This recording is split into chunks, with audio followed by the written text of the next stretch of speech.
오늘은 에돔을 향한 심판 선언이라는 제목으로 우리가 말씀을 한번 묵상해 보겠습니다. 지금 계절이 가을일까요? 겨울일까요? 어떻습니까? 가을인 것 같습니까? 겨울인 것 같습니까? 중간요. 예, 맞습니다. 가을이 오는 것 같았는데 체감적으로는 겨울이 온 것 같습니다. 그래서 오는 것 같았는데 머물러 있지도 않고 순식간에 지나가 버린 것 같아요. 날짜상으로 보면 아직 10월이라서 가을입니다. 그런데 어떻습니까? 오늘 제가 사무실에 있는데 추워서 따지고 보면 지난주까지 에어컨을 켰었는데 낮에 더워서 그죠? 오늘 사무실에 있는데 추워서 제가 히터를 켰습니다.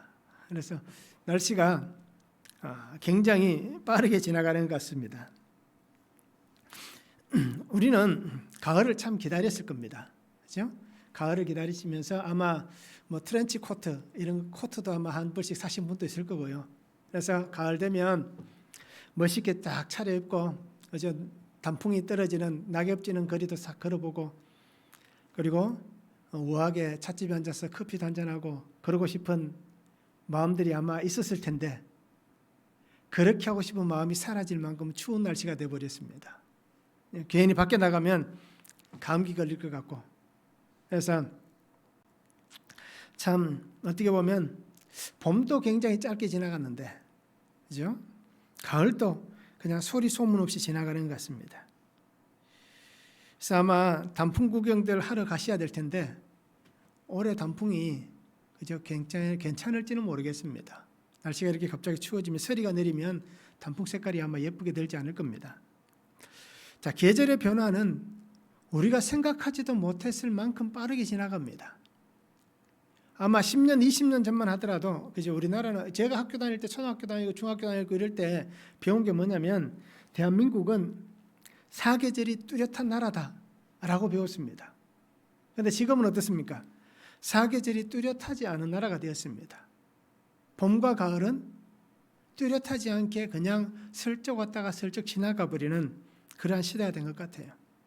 그래서 우리가 계절의 변화는 굉장히 빨리 일어나는데 오늘 우리가 내가 살아가고 있는 삶의 변화는 일어나는가 안 일어나는가 한번 보시기 바랍니다. 어제까지 여름이었다가 지금 추워서 두꺼운 옷을 입어야 되는 겨울이라고 할 만큼 추운 시간이 되었는데 이렇게 눈에 보이지 않게 변화가 순식간에 일어나는데 오늘 우리의 삶의 변화는 어떻습니까? 1년 전 어제랑 오늘이랑 차이가 있습니까?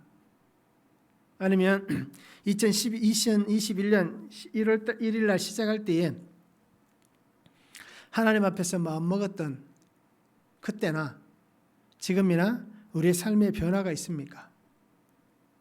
아마 변화하신 분도 있을 것이고 퇴보하신 분도 있을 것이고 그죠? 그냥 그대로 유지만 하고 계신 분도 있을 겁니다.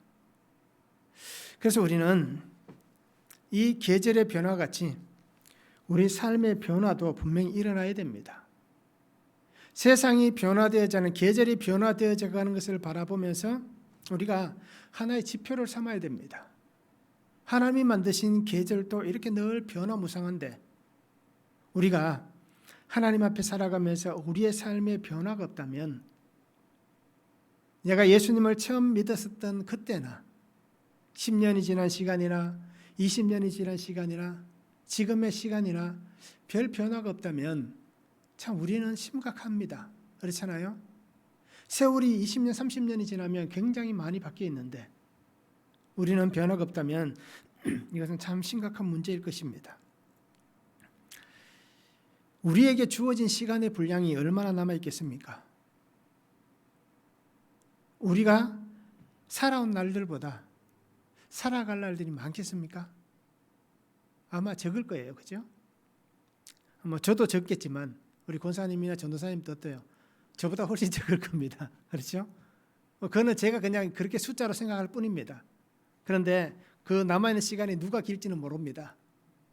그래서 하나님께서 우리에게 주신 이 시간 때가 되면 이 시간은 다 흘러갑니다.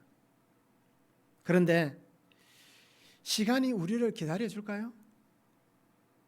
시간은 우리를 기다려 주지 않습니다. 초가 한 자루가 타고 있습니다. 그 초가 불이 꺼지지 않는 한 시간이 지나가면 그 초는 다 타버리고 흔적만 남아있을 겁니다. 그렇듯 우리가 살아가는 시간도 우리를 기다려주지 않습니다. 지금까지 내가 살아왔던 시간의 분량이 훨씬 많을 겁니다.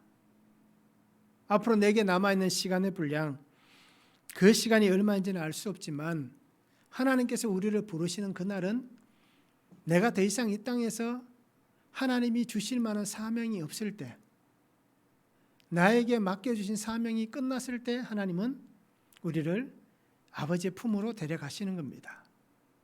결국 그 얘기는 뭡니까? 내게 주신 사명이 이루어지면 끝이 나는 겁니다. 그 시간이 우리가 얼마인지 알 수 없습니다. 그런데 시간이 많이 남았다라고 자부할 수 있겠는가라는 것입니다. 오늘 못하면 내일 하면 되지. 올해 못했으니까 내년에 하면 되지. 지금 안 되니까 조금 지나고 다음에는 잘 되겠지 라고 생각할 수가 없다는 겁니다. 그 시간이 나에게 마지막일 수 있습니다. 그리고 오늘 우리는 계절이 변하는 것을 한번 보시기 바랍니다. 우리가 생각할 때는 그냥 변화는 되는 것 같지만 자연은 하나님이 주신 그 시간 안에서 그 때가 되면 어떻습니까? 그 때가 될 때까지 최선을 다해서 자기의 시간을 보냅니다. 봄은 봄대로 최선을 다해서 싹을 틔우고, 여름은 여름대로 최선을 다해서 무더위를 날리고, 가을은 가을대로 최선을 다해서 결실을 맺고, 겨울은 겨울 그 시간대로 최선을 다해서 쉬는 시간을 갖기도 하고, 때로는 또 다른 내일을 준비하는 시간이 겨울입니다. 이렇듯 자신에게 주어진 시간을 최선을 다해 보내고 있습니다. 그런데 오늘 우리는 하나님 안에 살아가면서 하나님이 내게 주신 그 시간 속에 우리가 얼마나 최선을 다하고 있는지, 지나간 시간은 돌아오지 않는다라는 것을 우리가 너무 잘 아는데 하나님의 뜻 안에서 얼마나 우리가 그 뜻을 잘 이루어가고 있는지를 보시기 바랍니다. 지금 우리가 살아왔던 길을 돌아보면 어떻습니까? 다 후회만이 남지 않습니까? 그렇잖아요. 그때 조금 다르게 할 걸, 그때 조금 잘할 걸, 그때 조금 더 노력할 걸, 그때 조금만 더 최선을 다할 걸 하며 돌아보면 다 후회만 합니다. 결국 이 얘기는 우리가 앞으로도 걸어가면서 돌아보면 늦을 수 있다는 겁니다. 그때는 이미 늦다는 겁니다. 그러니까 오늘 우리 성도님들은 이 가을이 아직도 남아 있습니다. 그렇죠? 끝자락에 남아 있지만은 이 끝나가는 가을, 이 가을에 결실을 준비하지 못해서 황량한 계절이 되지 않기를 바랍니다. 하나님께서 내게 주신 이 시간에 끊임없이 준비하고 결실하여서 하나님 앞에 우리가 아름다운 것을 드릴 수 있는 그 믿음의 삶을 저와 우리 성도님들이 함께 살았으면 좋겠습니다. 그래서 오늘 내게 주신 그 시간이 하나님께서 나를 보시면서 잘했다 라고 칭찬하실 만한, 내가 내게 준 그 시간이 아깝지 않다라고 말씀하실 만한 그러한 믿음의 삶을 저와 우리 성도님들이 그렇게 같이 살았으면 참 좋겠습니다. 오늘 말씀을 한번 보시기 바랍니다. 에돔을 향한 심판 선언입니다.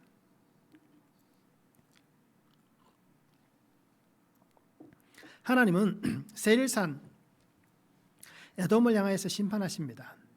그러면서 에스겔에게 예언하라라고 말씀하고 있습니다.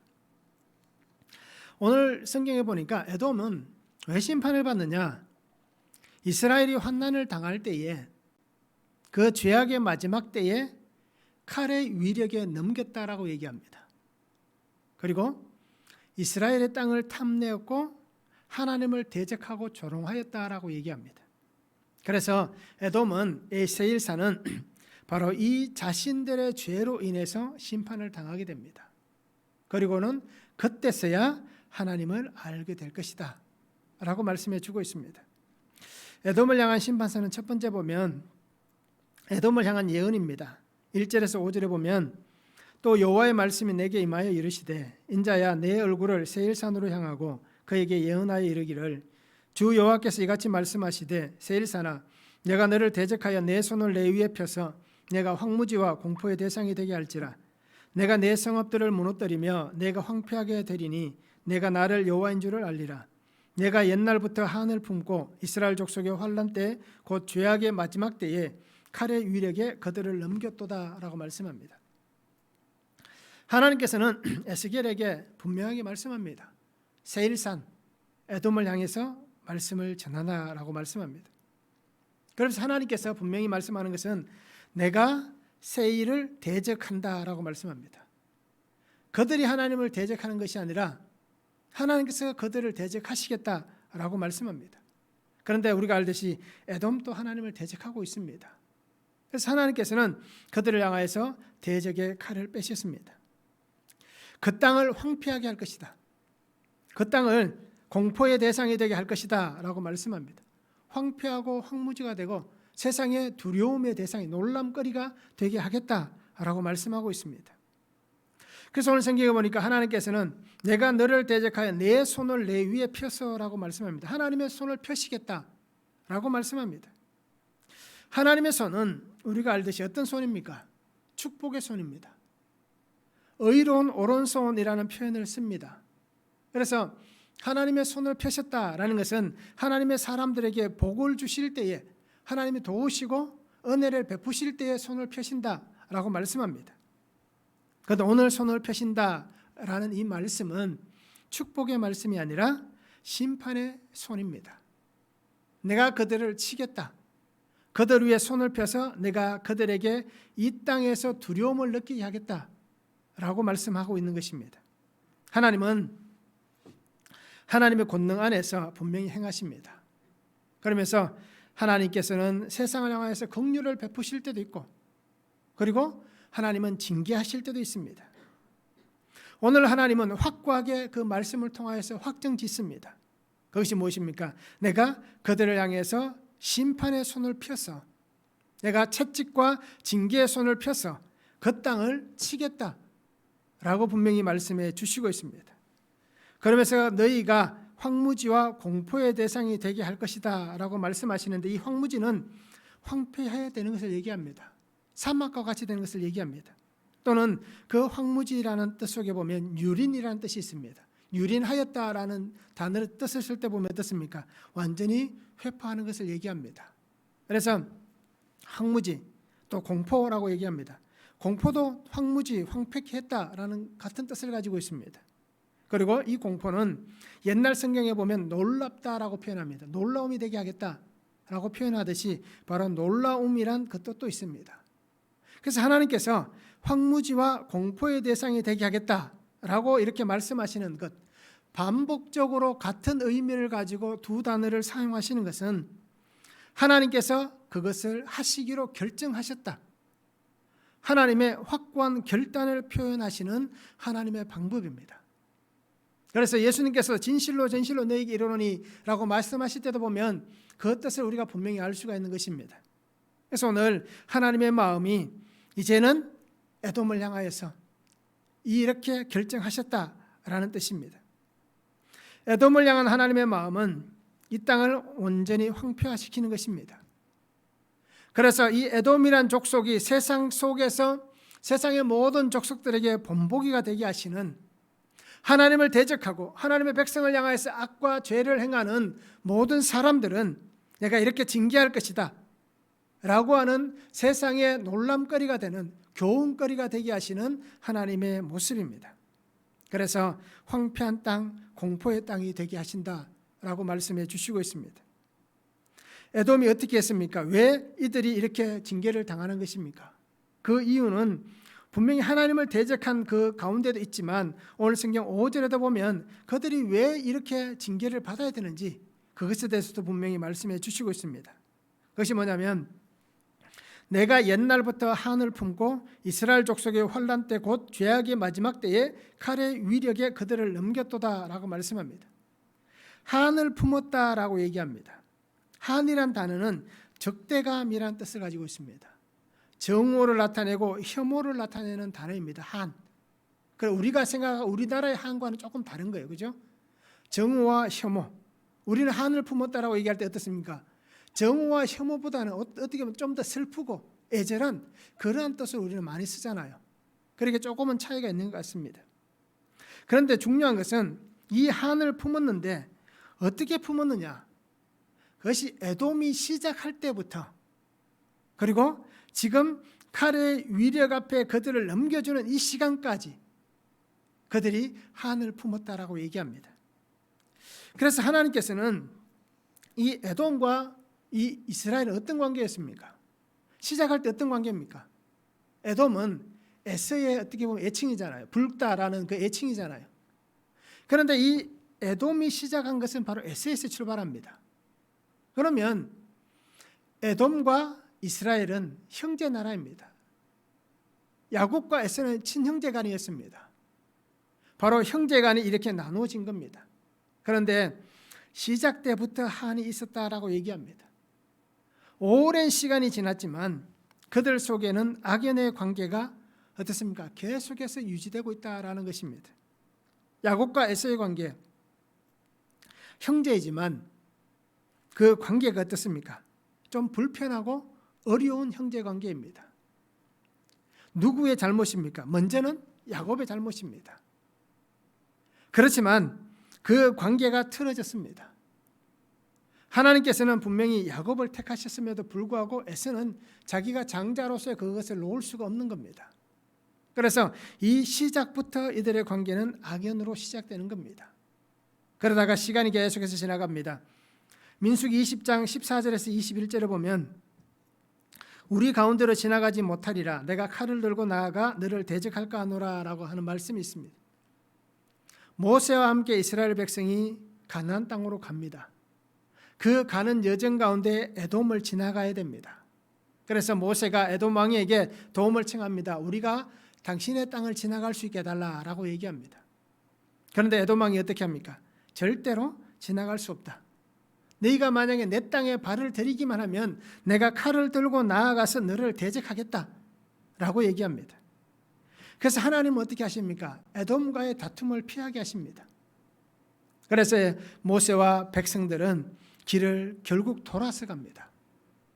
그리고 또 시간이 흘러갑니다. 역대하 20장 10절에서 11절을 보면 옛적에 이스라엘이 애굽 땅에서 나올 때에 암몬 자손과 모압 자손과 세일산 사람들을 침노하기를 주께서 용납하지 아니하시므로 이에 돌이켜 그들을 떠나고 멸하지 아니하였거늘 이제 그들이 우리에게 갚는 것을 보옵소서. 그들이 와서 주께서 우리에게 주신 주의 기업에서 우리를 쫓아내고자 하나이다 라고 말씀합니다.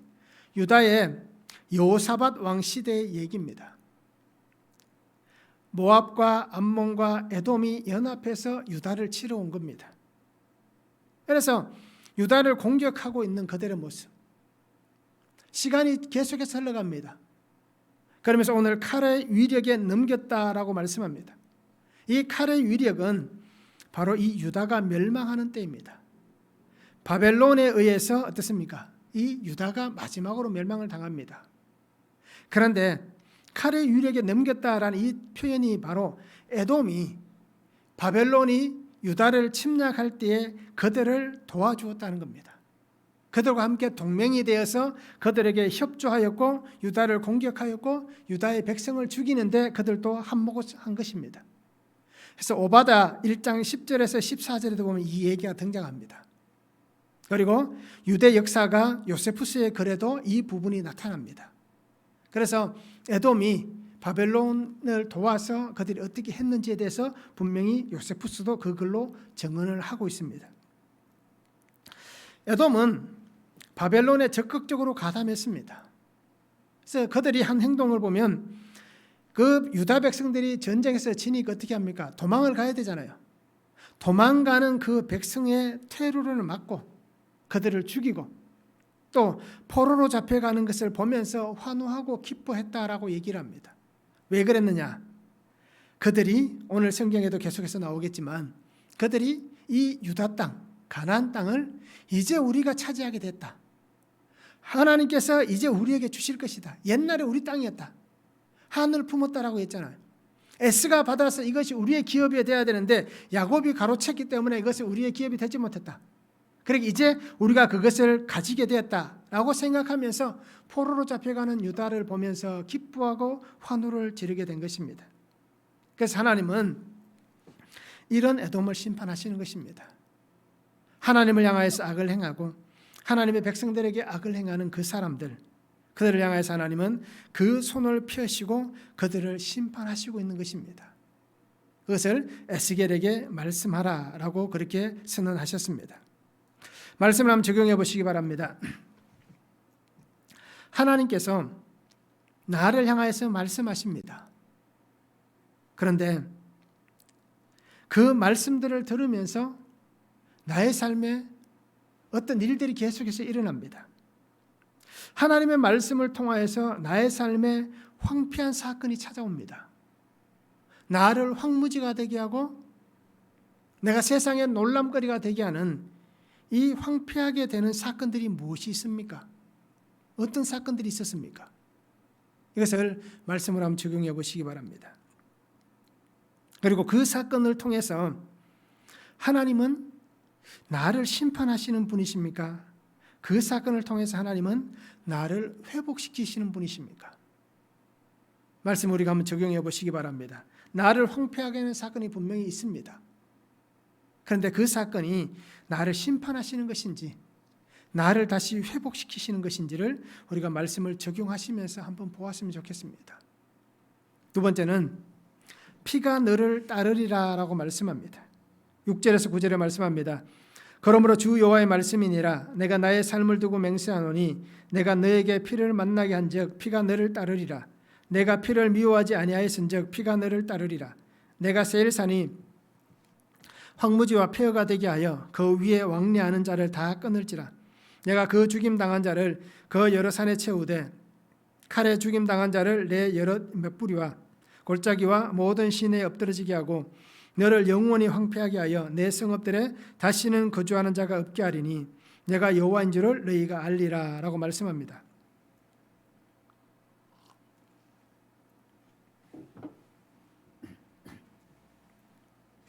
하나님은 에돔을 향하여서 피를 만나게 하겠다라고 말씀합니다. 피가 너를 따를 것이다. 왜 피가 너를 따르느냐? 내가 피를 미워하지 않기에 피가 너를 따를 것이다 라고 말씀합니다. 그래서 6절의 말씀을 표준서번역으로 보면 이렇게 말씀합니다. 나 주 하나님의 말이다. 그러므로 내가 내 삶을 들고 맹세한다. 내가 너를 피투성이가 되게 하며 피 비린내 나는 일이 너를 뒤쫓아 다니게 하겠다. 내가 남 죽이기를 좋아하니 피 비린내 나는 일이 너를 뒤쫓아 다닐 것이다 라고 이렇게 표준서번역에 말씀하고 있습니다. 그래서 따르리라라는 이 단어를 보면 우리가 잘 알듯이 따라가는 것, 추적하는 것을 얘기합니다. 그래서 그 단어에 보면 괴롭히다, 박해하다라는 뜻도 있습니다. 그 따라간다는 건 뭡니까? 계속해서 그 뒤따라가면서 괴롭히고 그를 힘들게 하는 그러한 단어입니다. 그래서 피가 너를 따르리라 라고 하는 이 말씀은 어떻습니까? 하나님께서 그들이 행하는 대로 끊임없이 그들에게 갚아주시겠다라고 말씀하는 것입니다. 너의 악함대로, 내가 그 행하는 그 죄대로, 너희들이 그렇게 자신하는 대로 내가 끝까지 그것을 보응해 주겠다라고 말씀해 주시고 있는 것입니다. 그래서 분명히 타인의 피를 흘린 만큼 자신들도 피를 흘릴 것이고 빼앗은 만큼 빼앗기게 될 것이다 라는 것입니다. 그래서 이 에돔은 어떻게 됩니까? 에돔도 결국 어떻습니까? 이 바벨론에 의해서 멸망을 당합니다. 그 말씀이 오늘 7절에서 9절에 나오는 이 말씀입니다. 황폐하게 하고 그리고 그 위에 왕래하는 자를 다 끊겠다. 내 여러 맷뿌리와 골짜기와 모든 시내에 엎드러지게 하겠다. 그죠? 다시는 거주하는 자가 없게 하겠다. 이 말씀이 바로 7절에서 9절에 나오는 이 말씀이 하나님의 심판의 그때에 일어난 일입니다. 즉 바벨론을 도왔지만 하나님은 그들을 바벨론을 통해서 멸망을 시키는 겁니다. 사람들은 자기가 마음먹은 대로 행동합니다. 그렇잖아요. 자기 생각대로 자기 마음에 결정한 대로 행동을 합니다. 그러면 자신이 행한 그 행한 결과가 어떻습니까? 결국 자기가 한 대로 결과는 나타나게 되어 있습니다. 내가 팥을 심었는데 콩이 나지는 않습니다. 내가 돌을 던졌는데 그 다른 사람에게 어떻습니까? 곡식이 사과가 날아가지는 않습니다. 이렇듯 그가 행한 대로 결과는 나타납니다. 결국 이 얘기는 항상 자신이 해왔던 일들이 자신의 주변에 머물러 있다라는 얘기입니다. 자기가 상대방에게 상황에 따라서 주위의 이웃들에게 악을 행했다면 또 다른 이웃들을 통하여서 나의 주위에 항상 악이 상함이 머물고 있다라는 얘기입니다. 그래서 언제든지 내가 했던 것과 똑같은 상황들이 나에게 일어나게 되는 것입니다.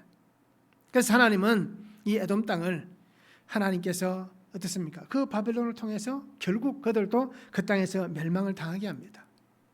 그런데 놀라운 것은 뭐냐면 그들이 그렇게 유다 땅, 이스라엘 땅을 차지하기를 원했는데 하나님은 그 땅을 이스라엘에게 주시고 있습니다. 아모스 9장 11절과 12절에 보면 그날에 내가 다윗의 무너진 장막을 일으키고 그것들의 틈을 막으며 그 허물어진 것을 일으켜서 옛적과 같이 세우고 그들이 에돔의 남은 자와 내 이름으로 일컫는 만국을 기업으로 얻게 하리라. 이 일을 행하시는 여호와의 말씀이니라 라고 기록하고 있습니다. 아모스를 통해서 하나님은 이 에돔에게 심판의 말씀을 전하면서 너희가 거주하고 있는 그 땅, 또 너희 땅에 남아있는 사람들, 그 모든 사람들은 어떻게 되냐? 이 하나님의 땅에 귀속될 것이다 라고 얘기를 해주고 있습니다. 하나님이 이스라엘을 회복시키시는 그날에 너희들도 그 땅에 거하게 될 것이다. 그런데 에돔이라는 그 혈통을 따라서 거하는 게 아니라 이스라엘이라는 그 나라 속에 편입될 것이다. 그 속에 살아가게 될 것이다 라고 말씀해 주시고 있습니다. 하나님은 모든 것을 빼앗기고 나봐야만 너희가 그때서야 분명히 알게 될 것이다. 너희가 그렇게 외쳤던 너희의 것이라고 그렇게 외쳤던 너희의 땅, 그 땅은 너희에게 앞으로 주어지지 않을 것이다. 결국 너희 땅에는 너희 것은 아무것도 남지 않는다. 그래서 황무지와 같이 될 수밖에 없다라고 말씀해 주시고 있습니다.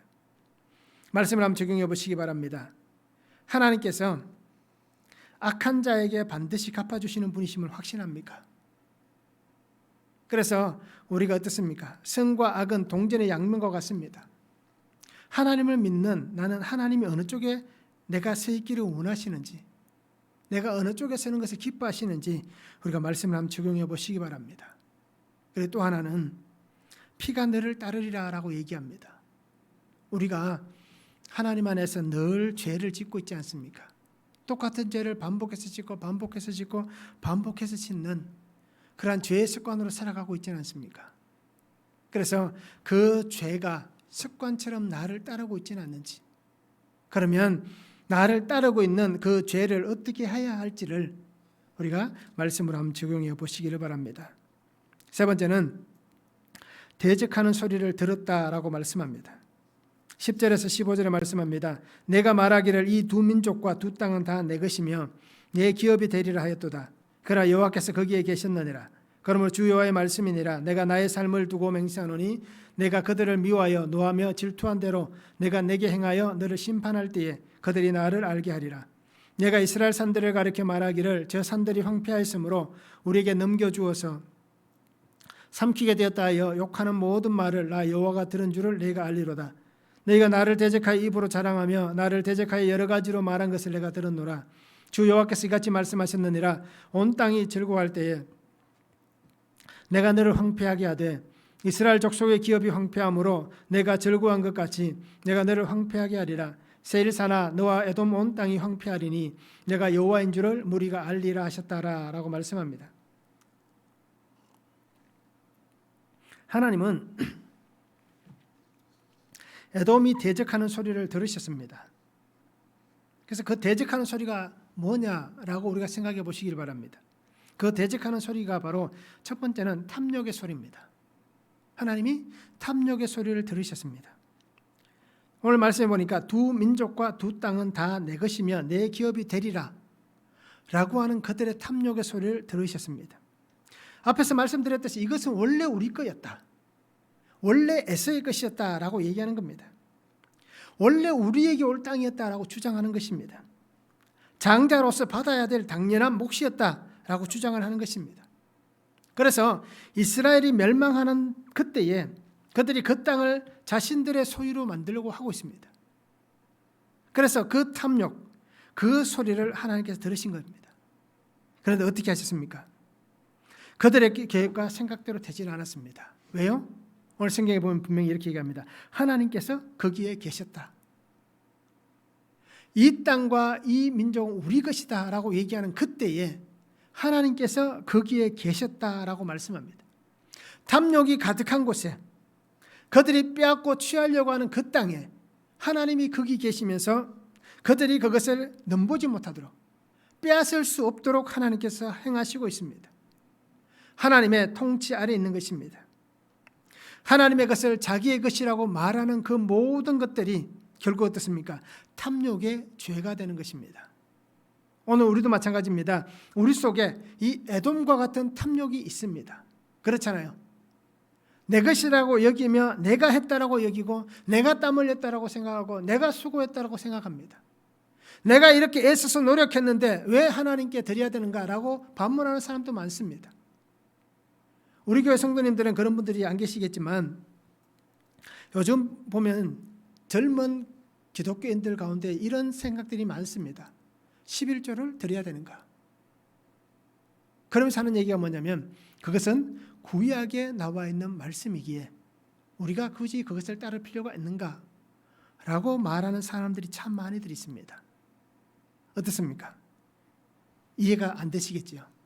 그런데 오늘날 교회 안에 있는 하나의 현실화되어 가고 있는 부분들입니다. 그래서 오늘 성경에도 분명히 얘기합니다.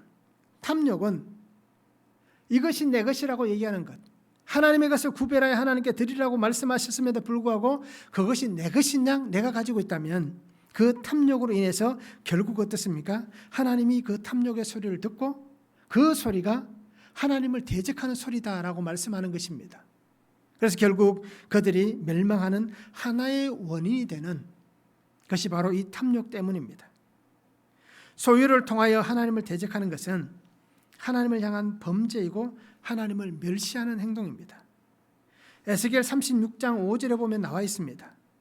그러므로 너는 이스라엘 땅에 대하여 예언하되 그 산들과 맷뿌리들과 시내들과 골짜기들에 관하여 이르기를 5절이죠. 주 여호와께서 이같이 말씀하시기를 내가 진실로 내 맹렬한 질투로 남아있는 이방인과 에돔 온 땅을 쳐서 말하였노니 이는 그들이 심히 즐거워하는 마음과 멸시하는 심령으로 내 땅을 빼앗아 노력하여 자기 소유를 삼았음이라 라고 말씀합니다. 하나님의 것을 빼앗아가는 이 탐욕은 바로 하나님을 멸시하는 행동이다라고 얘기하고 있습니다. 그리고 오늘 우리 성도님들이 이 탐욕의 소리를 내지 않기를 바랍니다. 굉장히 심각한 문제가 될 수 있습니다. 또 하나는 하나님이 대적하는 소리를 들으셨는데 어떤 소리를 들었느냐? 원한의 소리를 들었습니다. 그들을 미워하여 노하며 질투한 대로라고 말씀합니다. 11절에 보면 에스와 야곱의 관계가 변하지 않고 계속해서 연결되고 있습니다. 그들은 생각합니다.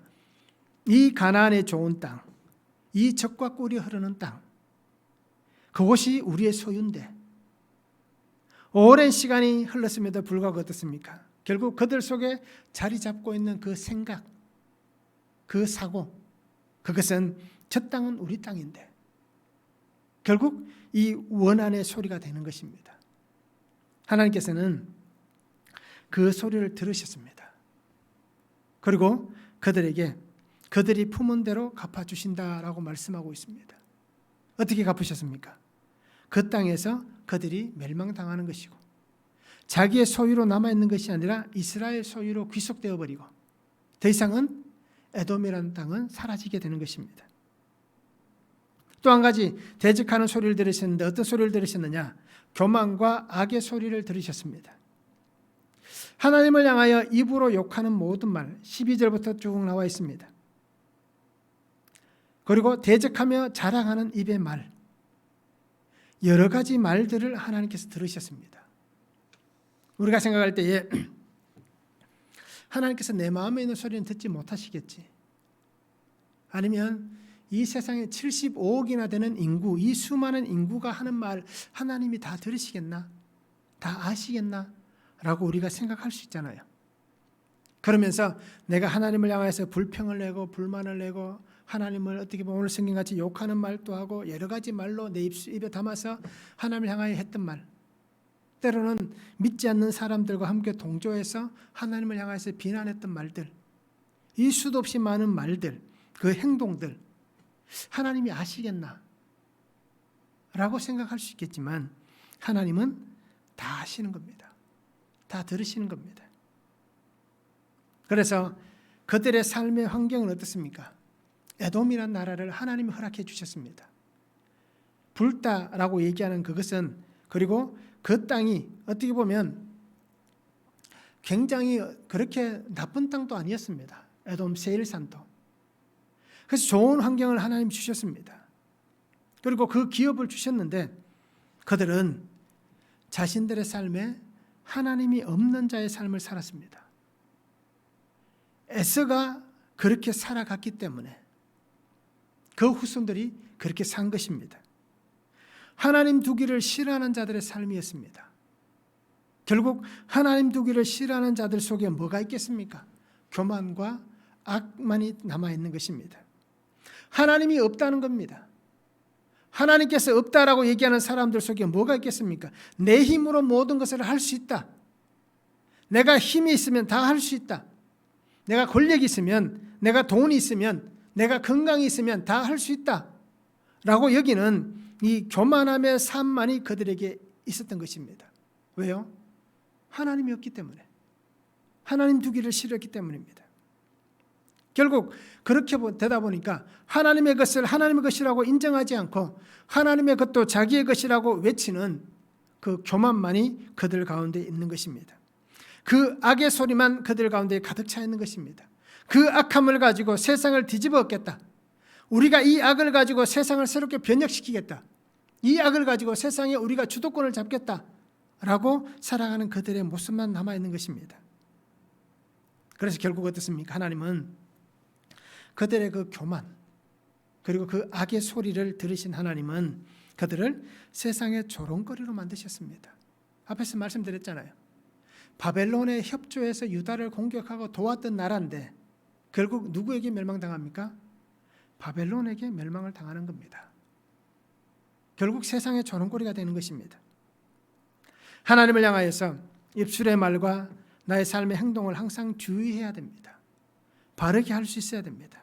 특히 우리가 믿음의 삶을 살아가는 우리 성도님들은 하나님을 향해서 우리가 어떠한 모습으로든지 생각으로든지 말이라든지 행동이라든지 이 모든 것들이 하나님을 향해서 악의 모습을 나타내지 않기를 바랍니다. 또 공동체 안에서 이런 악함의 모습을 나타내지 않기를 바랍니다. 불의가 보인다면 우리가 소리를 내서 그 불의를 바르게 할 수는 있지만, 그러나 불의가 아닌 것을 향해서도 악을 낸다면 그것은 결국 자신의 패망을 앞당기는 것입니다. 그러기에 제가 이렇게 말씀드린 것은 교회 안에서는 아무 말도 해서는 안 된다라고 얘기하는 것이 아니라 하나님 안에서 우리가 믿음의 그 은혜를 따라서 내가 해야 될 것과 하지 말아야 될 것을 잘 분별하시라라는 것을 말씀드리는 것입니다. 그래서 우리는 하나님 주신 그 은혜 안에 살아가는 자녀들입니다. 자녀가 부모를 향해서 악함을 내서는 안 되잖아요. 육신의 자녀들은 육신의 부모를 향해서 악함을 드러냅니다. 그런데 하나님을 향해서 우리가 악을 드러내서는 안 됩니다. 육신의 부모가 아니기 때문에. 육신의 부모는 나의 생사화복을 주관할 수 없지만 하나님은 나의 생사화복을 주관하시는 분이십니다. 그렇기 때문에 우리가 하나님 앞에서 어떻게 해야 할지를 겸손히 나아가서 주의 음성을 잘 들으시기를 바랍니다. 그리고 나에게서는 하나님이 내가 내는 탐욕과 또 어떻습니까? 악함과 원한의 소리가 나오지 않도록, 하나님을 대적하는 소리가 나오지 않도록 우리가 믿음으로 그렇게 살았으면 좋겠습니다. 말씀을 한번 적용해 보시기 바랍니다.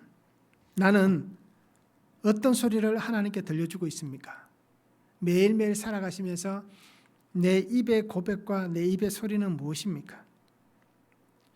나에게서 들으시는 하나님, 과연 하나님은 어떤 소리를 듣고 계실까요?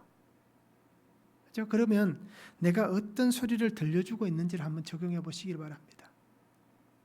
정말 하나님께서 좋은 소리만 듣고 계신지, 그렇죠? 한번 적용해 보시기 바랍니다.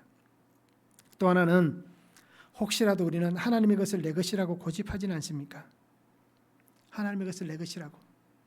그러면서 하나님의 것을 구별하여 드리지 못하는 것은 무엇이 있습니까? 내가 왜 하나님께 드리지 못하고 있는지, 왜 못 드리는지, 또 못 드리는 것은 무엇인지, 그러면 이제는 어떻게 해야 될지 우리가 말씀을 한번 잘 적용해 보시기 바랍니다. 그렇죠? 잘 드리고 있는데도 드리는 것 중에도 어떻습니까? 내 마음이 그 속에 담겨져 있다면 드리면서 이건 내 건데 분명히 구별하여 잘 드리고 있습니다.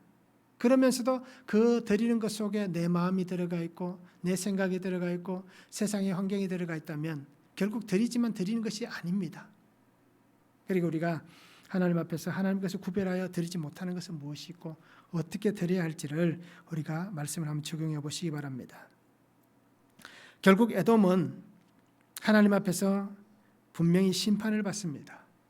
그리고는 그 땅에서 자신들의 교만과 탐욕과 악으로 인해서 결국 심판을 받았습니다. 그리고 그들은 더 이상 회복될 수 없는 지경에 처했습니다. 하나님께서는 오늘 우리에게 하나님의 말씀을 들려주십니다. 매일매일 우리에게 말씀하십니다. 그런데 우리가 하나님의 말씀을 잘 듣고 있습니까? 하나님께서 내게 매일매일 주시는 이 큐티 말씀을 통해서 우리가 그 말씀을 잘 들으며 잘 따라가고 있습니까? 아니면 갈 바를 알지 못해서 늘 똑같은 자리에 서서 헤매고 있습니까? 어디로 갈지를 몰라서.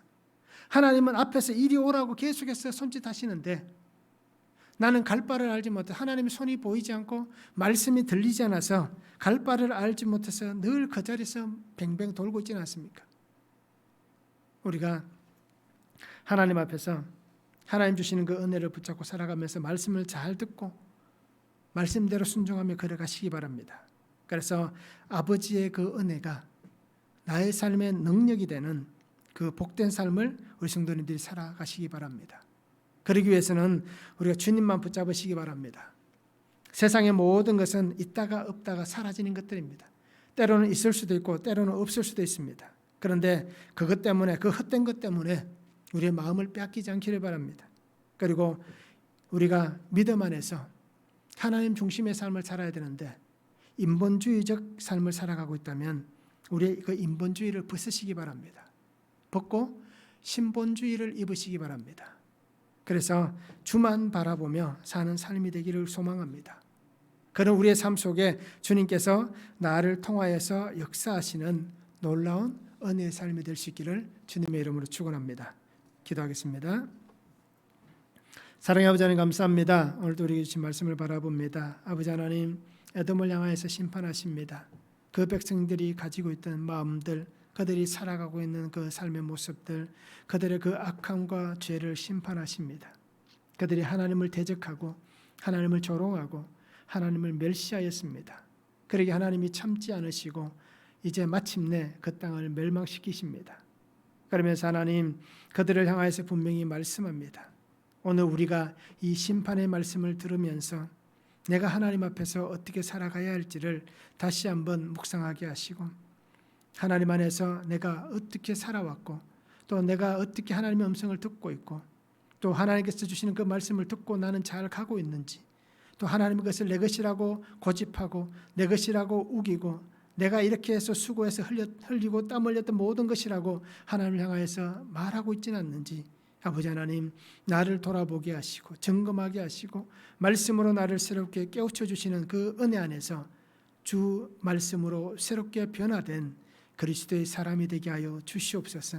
그래서 날마다 나와 함께 하시는 그 하나님으로 인하여서 기뻐하고 감사하며 하나님 주신 그 은혜의 삶을 온전히 살아서 하나님께서 나를 통하여서 역사하시는 귀한 은혜가 되게 하여 주시옵소서. 감사를 드리며 예수 그리스도 이름으로 기도하옵나이다. 아멘.